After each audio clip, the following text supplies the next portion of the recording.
Financial planning. Planning का जो verbal meaning होता है वो होता है थिंकिंग बिफोर डूइंग, करने से पहले सोचना। तो फाइनेंशियल प्लानिंग का मतलब भी कुछ ऐसा ही है। फाइनेंशियल प्लानिंग का मतलब होता है एक फाइनेंशियल ब्लूप्रिंट प्रिपेयर करना ऑर्गेनाइजेशन के फ्यूचर ऑपरेशंस के लिए। संस्था फ्यूचर में फाइनेंशियल ऑपरेशंस किस तरीके से करेगी इसके बारे में पहले से एक ब्लूप्रिंट तैयार करना। The objective of financial planning, financial planning का ऑब्जेक्टिव होता है ये इंश्योर करना, सुनिश्चित करना कि इनफ फंड्स रहें संस्था के पास राइट टाइम पे, जब जिस समय पे जितने फंड्स की जरूरत हो उतने अवेलेबल रहें संस्था के पास। इसके ऑब्जेक्टिव हैं फाइनेंशियल प्लानिंग के, दो मेजर ऑब्जेक्टिव हैं। पहला है ensure availability of funds whenever required, जब चाहिए तब हमारे पास फंड हों। And second is to see that the firm does not raise resources unnecessarily. दूसरा यह महत्वपूर्ण है, यह भी देखना कि फर्म अननेसेसरीली फंड रेज ना कर ले, क्योंकि जरूरत से ज्यादा अगर फंड रेज किया तो इससे संस्था के ऊपर फाइनेंशियल बर्डन बढ़ेगा। अल्टीमेटली जब भी हम कोई फंड रेज करते हैं तो उसकी एक कॉस्ट होती है, तो अगर जरूरत से ज्यादा हमारे पास इकट्ठा हो गया फंड तो अननेसेसरी हमारी कॉस्ट बढ़ जाएगी। फाइनेंशियल प्लानिंग का इंपोर्टेंस क्या, महत्व क्या है? इसका महत्व है प्रिपेयर करना फर्म को टू फेस द फ्यूचर। अगर हम पहले से फाइनेंशियल प्लान करके रखते हैं तो हम पहले से जो फाइनेंशियल कोर्स ऑफ एक्शन है जो होने वाला है उसके बारे में पहले से हम रेडी रहते हैं, तो संस्था को हम रेडी करते हैं कि जो फ्यूचर में चेंजेज हो सकते हैं उनको वो फेस कर सके। Help in avoiding business shocks and surprises, पहले से जब हम प्लान करते हैं तो उसके लिए हम एस्टिमेट्स देखते हैं और उसके अकॉर्डिंगली प्लान बनाते हैं। तो अचानक कुछ शॉक्स या सरप्राइज आ जाएंगे, अगर हम पहले से रेडी हैं तो हम उनको बियर कर पाएंगे और उनको अवॉइड कर पाएंगे। Helps in coordinating various business functions, बहुत सारे बिजनेस फंक्शंस को कोऑर्डिनेशन में भी ये मदद करता है, वेस्ट को कम करता है और डुप्लीकेशन ऑफ एफर्ट को भी कम करता है। Tries to link the present with the future, क्योंकि हम फ्यूचर के लिए प्लान बना रहे होते हैं प्रेजेंट में, तो इसका मतलब ये प्रेजेंट और फ्यूचर को लिंक करता है। Provide a link between investment and financing decisions on A continuous basis.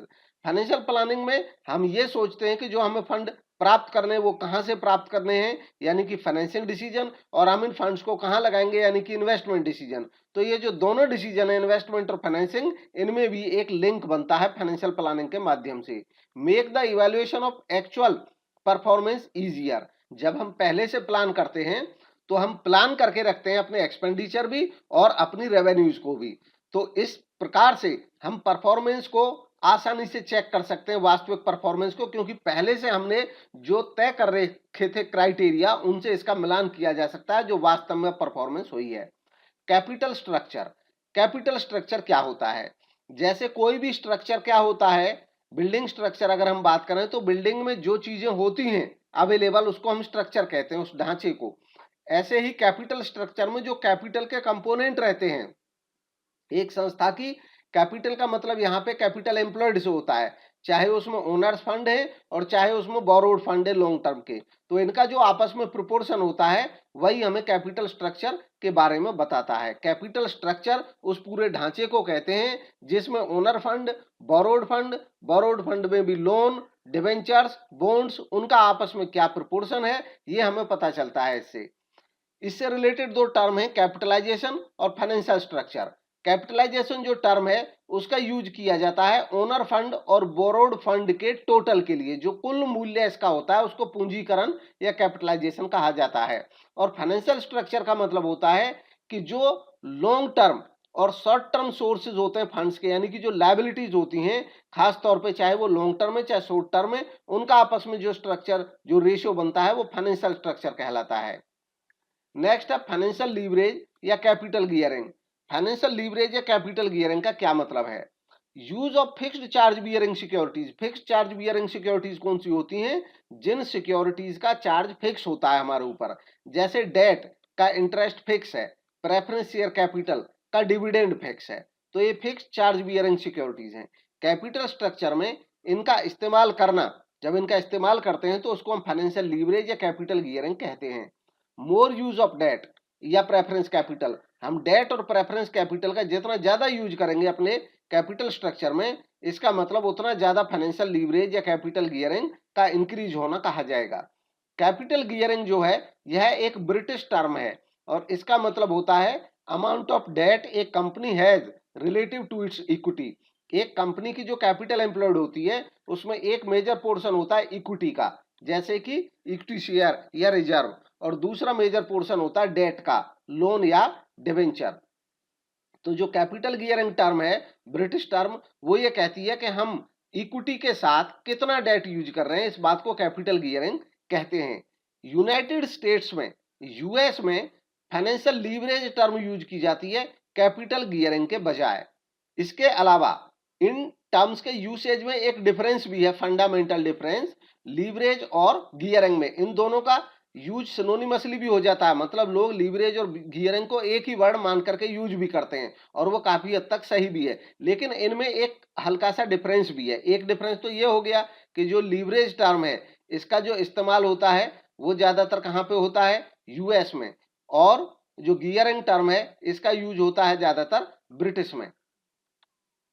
इसके अलावा लीवरेज का मतलब एक और होता है, फाइनेंशियल लीवरेज का मतलब, वो लीवरेज के वर्बल मीनिंग से है, क्योंकि लीवरेज का वर्बल मीनिंग जो होता है कि हम किसी सोर्स का यूज करके और कैपेसिटी उसकी जो है वो बहुत ज्यादा बढ़ा दें, ज्यादा बेनिफिट लेने के लिए, उसको लीवरेज कहते हैं। जैसे सिंपली अगर हम वजन उठाना चाहें सीधे डायरेक्ट, तो हम हो सकता है जब सीधे डायरेक्ट हम कोई वेट उठाएंगे तो हो सकता है हम 10 किलो उठाएं, 20 किलो उठाएं, लेकिन हम एक लीवर का इस्तेमाल करके, वो लीवर कुछ भी हो सकती है, एक लकड़ी हो सकती है, लोहे की रॉड हो सकती है, वेट के नीचे अगर उसको हम लगाएं और तब हम वेट को उठाने की कोशिश करेंगे तो जितना हम डायरेक्ट वेट उठा सकते थे उससे कई गुना वेट उठा सकते हैं। तो इस जिस युक्ति का हम यूज करते हैं इसी को लीवर कहते हैं। ऐसे ही फाइनेंशियल टर्म में जो बिजनेस में यूज किया जाता है, तो जब डेट को यूज करके कोई बिजनेसमैन जब डेट को यूज करे और पर्पज हो इन्वेस्ट करना और इन्वेस्ट करके हायर रिटर्न प्राप्त करना, तो इस टर्म के लिए यूज किया जाता है लीवरेज। इसी को फाइनेंशियल लीवरेज कहते हैं। डेट का यूज करके ज्यादा प्रॉफिट अर्न कर लेना, क्योंकि डेट रिस्की होता है, जैसे हर एक लीवर रिस्की भी होता है। गियरिंग, जबकि गियरिंग जो वर्ड है इसका मतलब केवल इससे होता है use of debt along with total equity. एक फर्म की जो टोटल इक्विटी है, टोटल इक्विटी में जो इक्विटी है वो भी शामिल रहती है, डेट भी शामिल रहता है, उसमें हम डेट का कितना पोर्शन यूज कर रहे हैं, इसको गियरिंग वर्ड कहा जाता है। गियरिंग वर्ड का इस्तेमाल इस तरीके से होता है कि जैसे जब हम कोई गाड़ी ड्राइव कर रहे हैं, अगर हमारे सामने अच्छा रोड है, स्मूथ रोड है, तो स्मूथ रोड देख करके हम हाई गियर यूज करते हैं। ठीक वैसे ही एक बिजनेस में जब स्मूथ कंडीशन है, मतलब बिजनेस में कमाने की संभावना अच्छी है, कोई रिस्क नहीं है, आसानी से सामान बिक रहा है, जितना ज्यादा बनेगा उतना ज्यादा बिक जाएगा, तो ऐसे केस में फर्म हाई गियर यूज कर सकती है, मतलब डेट ज्यादा यूज कर सकती है। तो ये एक यूसेज का डिफरेंस किया। यहाँ पे गियरिंग वर्ड जो यूज होता है वो इसलिए होता है कि हम इक्विटी में वेटेज बढ़ा दें डेट का, और लीवरेज का यूज होता है कि हम डेट बढ़ा लें, चाहे हमारा जो रिस्क है वो बढ़ जाए बेशक, बट हमारी अर्निंग बढ़ जाएगी। ये मकसद लीवरेज का होता है। काम दोनों में एक ही है, दोनों में डेट का ही इस्तेमाल ज्यादा होता है, तो इसलिए ये सिनोनिम भी है, बट खाली इनका जो समझने का नजरिया वो डिफर है। अब है trading on equity. Trading on equity एक ऐसी टेक्निक है जिसमें फिक्स्ड चार्ज बियरिंग सिक्योरिटीज का इस्तेमाल बढ़ाया जाता है कैपिटल स्ट्रक्चर में, या यूं कहें कि जो अभी हम लीवरेज की बात पढ़ रहे थे और गियरिंग की, ट्रेडिंग ऑन इक्विटी एक टेक्निक है जिसमें गियरिंग या लीवरेज को हाई किया जाता है और हाई करके जो इक्विटी शेयर होल्डर्स है उनकी अर्निंग बढ़ा दी जाती है। ये ट्रेडिंग ऑन इक्विटी कहलाता है। मतलब गियरिंग का इस्तेमाल करना या लीवरेज का इस्तेमाल करना और उसका इस्तेमाल करके इक्विटी शेयर होल्डर्स के लिए रिटर्न बढ़ा देना, ये ट्रेडिंग ऑन इक्विटी कहलाता है। हालांकि ये पॉसिबल है, ट्रेडिंग ऑन इक्विटी जो होती है वो तभी पॉसिबल है जब rate of return of the company, यानी कि कंपनी की कमाई की दर ज्यादा हो, rate of interest on borrowed fund, जो उधार के फंड है उनसे ज्यादा हो। मतलब उधार का फंड जो हम ले रहे हैं, मान लो वो 8% पे हमें इंटरेस्ट मिल रहा है और हमारी कंपनी की जो कमाने की क्षमता है सपोज करिए वो 12% है, तभी हम इस टेक्निक का इस्तेमाल कर सकते हैं, क्योंकि हम अमाउंट इस्तेमाल करेंगे बिजनेस में और 12% कमाएंगे, उसमें से 8% उसको दे देंगे जिससे लोन लिया, और जो 4% बचेगा वो इक्विटी शेयर होल्डर्स के लिए बच जाएगा, वही इक्विटी शेयर होल्डर्स की अर्निंग को बढ़ाएगा। तो ये एक इसका फंडा है। नेक्स्ट है ट्रेडिंग इन इक्विटी, इसको हम समझ सकते हैं ईबीआईटी ईपीएस एनालिसिस से। ये एनालिसिस हम एक एग्जांपल के माध्यम से उसका इंपैक्ट देखते हैं खाली ट्रेडिंग इन इक्विटी का, मतलब हाई लीवरेज का या हाई गियरिंग का। सपोज करिए एक कंपनी है और जिसको 10 लाख रुपए की कैपिटल की रिक्वायरमेंट है, उसके पास ऑप्शन एक है कि वो कंपनी केवल इक्विटी कैपिटल लगाए पूरे के पूरे 10 लाख। ऑप्शन दो है कि कंपनी यूज करे 50% इक्विटी और 50% डेट, मतलब 5 लाख इक्विटी और 5 लाख का लोन। रेट ऑफ इंटरेस्ट जो डेट का है वो 10% है, हमें जो लोन मिल रहा है वो 10% पर एनम पे मिल रहा है, और इनकम टैक्स का जो रेट है वो 30% है। अब हमें बताया गया है कि प्रॉफिट या earning before interest and tax, क्योंकि उस कंपनी की जो कमाई की क्षमता है वो तो उतनी ही है, तो कंपनी कमा सकती है 2 लाख रुपए किसी भी इंटरेस्ट या टैक्स से पहले। तो अब हम इसको देखते हैं कि अल्टीमेटली इक्विटी शेयर होल्डर्स को क्या मिलेगा इसमें से। दोनों ऑप्शन लेके चलते हैं। पहले ऑप्शन में भी जो ईबीआईटी है, इंटरेस्ट और टैक्स से पहले की जो कमाई है वो 2 लाख है, ऑप्शन 1 में भी ऑप्शन 2 में भी। लेस करेंगे इंटरेस्ट ऑन डेट, क्योंकि पहले ऑप्शन में हमने लोन लिया ही नहीं था तो कोई इंटरेस्ट नहीं है। दूसरे ऑप्शन में हमने 5 लाख लोन लिया था और उसका रेट ऑफ इंटरेस्ट था 10%, तो 50,000 इस पे इंटरेस्ट बन गया। इसलिए अर्निंग बिफोर टैक्स, इंटरेस्ट घटा दिया, अर्निंग आफ्टर इंटरेस्ट कह सकते हैं इसको, अर्निंग आफ्टर इंटरेस्ट भी कह सकते हैं, इसी को अर्निंग बिफोर टैक्स भी कह सकते हैं, क्योंकि इंटरेस्ट घट गया है, टैक्स से पहले का है अभी। पहले ऑप्शन में 2 लाख बचेगा क्योंकि इंटरेस्ट नील था, दूसरे ऑप्शन में 1.5 लाख बचेगा क्योंकि इंटरेस्ट 50,000 था। तो ये अर्निंग बिफोर टैक्स हो गया दोनों ऑप्शंस में। अब इसके बाद इनकम टैक्स 30% से लगेगा, तो ऑप्शन 1 में 30% इस पे लगेगा 2 लाख पे 60,000, और ऑप्शन 2 में लगेगा 1,50,000 पे 30% के रेट से it will be 45,000। Then net profit after interest and tax, now we will deduct tax also out of the EBT, and it will be now 1,40,000 in option 1 and 1,05,000 in option 2. Then number of equity share, अब देखेंगे equity share की संख्या। मान लेते हैं जो face value है वो एक शेयर की 10 रुपए है। पहले केस में 10 लाख रुपए कैपिटल पूरी इक्विटी थी, यानी कि 1 लाख शेयर थे। दूसरे ऑप्शन में हमने 5 लाख लोन का इस्तेमाल किया है, 5 लाख इक्विटी और 10 रुपए के रेट से 50,000 इक्विटी शेयर हैं। तो अब इन इक्विटी शेयर्स पे जो रिटर्न है वो निकालेंगे, इसको कहेंगे earning per share. Earning per share निकालने का तरीका होता है कि हमारे पास जो अवेलेबल नेट प्रॉफिट है उसको डिवाइड कर देते हैं नंबर ऑफ शेयर से।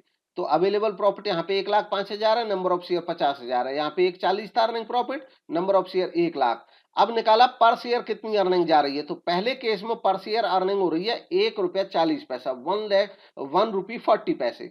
सेकेंड ऑप्शन में ये है 2 रुपीज एंड 10 पैसे, यानी कि 2 रुपए 10 पैसे। तो सेकंड ऑप्शन में जब हम लोन का इस्तेमाल कर रहे हैं तो पर इक्विटी शेयर हम 2 रुपए 10 पैसे दे रहे हैं, जो कि ऑप्शन 1 से ज्यादा है। इसका मतलब लोन का यूज करके हमने ईपीएस को बढ़ा दिया है। जब ईपीएस को बढ़ा दिया है तो इसका मतलब ये हुआ कि हमने ट्रेडिंग ऑन इक्विटी का सफलतापूर्वक यूज किया है। अब इससे क्लियर होता है इलस्ट्रेशन से कि हम ज्यादा ईपीएस दे सकते हैं फिक्स चार्ज बियरिंग सिक्योरिटीज का ज्यादा यूज करके कैपिटल स्ट्रक्चर में। नेक्स्ट है factors affecting the choice of capital structure. अब जो कैपिटल स्ट्रक्चर है उसकी चॉइस को कौन कौन से फैक्टर अफेक्ट करते हैं। कैपिटल स्ट्रक्चर का मतलब क्या हुआ, अगेन कि इक्विटी उसमें कितना है, डेट उसमें कितना है। अब डेट के भी जो अलग अलग कंपोनेंट है उनका कितना योगदान है, बॉन्ड कितने हैं, डिवेंचर कितने हैं। तो इस सब का हम कौन सा ऑप्शन चूज करें, कितना इक्विटी का इस्तेमाल करें, कितना डेट का इस्तेमाल करें, कितने बॉन्ड का इस्तेमाल करें, और कितने प्रेफरेंस शेयर्स का इस्तेमाल करें, कितने इक्विटी शेयर का इस्तेमाल करें, कितने रिजर्व बचा के रखें, ये सब इन चीजों का प्रभाव पड़ता है इस डिसीजन पे। तो कौन कौन सी चीजें हैं, cash flow position, cash flow position अच्छी है तो लोन ले सकते हैं, आसानी से हम इंटरेस्ट की पेमेंट कर देंगे। Interest coverage ratio, interest coverage ratio होता है कि हमारा जो प्रॉफिट है वो इंटरेस्ट को कवर करता है कि नहीं करता है। अगर इंटरेस्ट को कवर करता है आसानी से तो हम और लोन ले सकते हैं। डेट सर्विस कवरेज रेशियो ये कहता है कि जो हमने डेट लिया हुआ है उसको हम सर्व कर सकते हैं कि नहीं। सर्व करने का मतलब हुआ कि इंटरेस्ट और साथ साथ में जो मूलधन की वापसी होगी क्या हम उसको करने में सक्षम हैं। तो ये डेट सर्विस कवरेज रेशियो को से पता चलता है। रिटर्न ऑन इन्वेस्टमेंट हमें ये बताता है कि जो हम इन्वेस्ट करेंगे उस पर कितना रिटर्न होगा। कॉस्ट ऑफ डेट हमें बताएगा डेट की कॉस्ट कितनी पड़ रही है। टैक्स रेट से हमें ये पता चलता है टैक्स रेट कितना है। तो टैक्स रेट का भी फर्क पड़ता है। हम डेट यूज करें, अगर टैक्स रेट ज़्यादा है तो हमको एक फायदा जरूर मिल जाएगा कि जो डेट पे इंटरेस्ट होता है वो टैक्स में से डिडक्टेबल अमाउंट होती है, तो इंटरेस्ट का फायदा मिल जाएगा, उससे हमारा प्रॉफिट कम हो जाएगा और कम टैक्स देना पड़ेगा।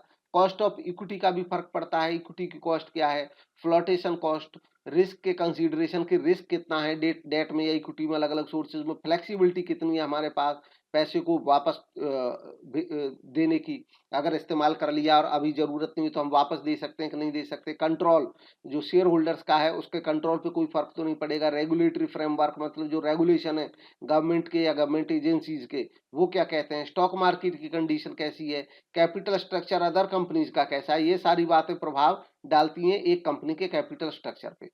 नेक्स्ट है सोर्सेज ऑफ फाइनेंस। अब फाइनेंस के सोर्स क्या क्या होते हैं, तो बहुत सारे सोर्सेज होते हैं। कुछ यहाँ पे सोर्सेज जैसे equity share, preference share, debenture, bond, long term loan, public deposit, overdraft, customer advance, trade credit, factoring, public deposit, commercial paper, retained earning, depreciation fund, then reserve and surplus, loan from bank, financial institutions, इन सब, ये सब से हम fund जुटा सकते हैं। इन सबको ऑलरेडी हम डिस्कस कर चुके हैं प्रीवियस वीडियोज में।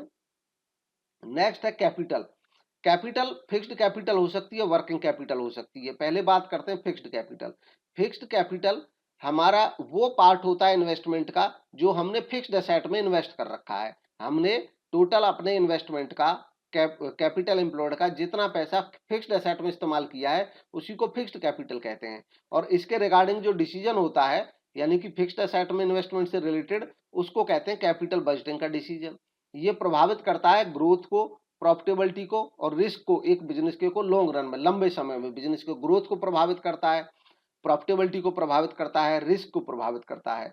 इंपोर्टेंस, इसकी इंपोर्टेंस क्या है फिक्स्ड कैपिटल की, फिक्स्ड कैपिटल की इंपोर्टेंस है लॉन्ग टर्म इफेक्ट होता है, क्योंकि फिक्स्ड कैपिटल में हम ये डिसीजन लेते हैं कि हम स्थायी संपत्तियों में इन्वेस्ट करें तो स्थायी संपत्ति लंबे समय तक बनी रहेंगी, इसलिए लॉन्ग टर्म इफेक्ट होगा।